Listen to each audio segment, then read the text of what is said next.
QR code ഇല്ലാത്ത pan കാർഡുകാർക്ക് പണി കിട്ടുമോ എന്ന ചിന്തയിലാണ് പലരും.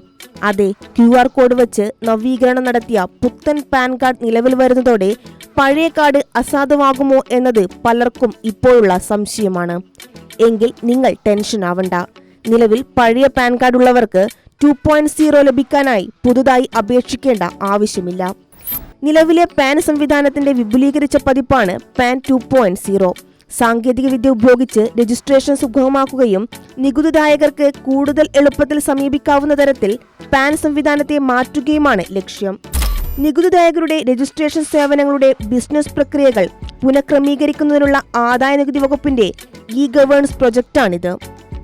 2017-18 മുതൽ ഇറക്കിയ പാൻ കാർഡിൽ QR കോഡ് നൽകിയിരുന്നെങ്കിലും അലൈൻമെന്റിൽ മാറ്റം വരുത്തിയിട്ടുണ്ട്.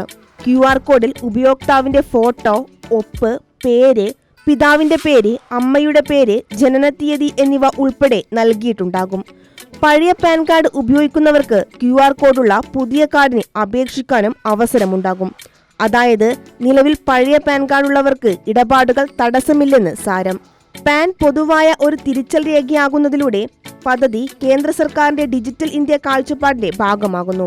ബിസിനസ്സുകൾക്ക് ഈ രേഖ ഉപയോഗിച്ച് സർക്കാർ ഏജൻസികളുമായുള്ള ആശയവിനിമയം കാര്യക്ഷമമാക്കാനും സുഗമമായ പ്രവർത്തനം ഉറപ്പാക്കാനും സാധിക്കും. News desk, Kairali news online.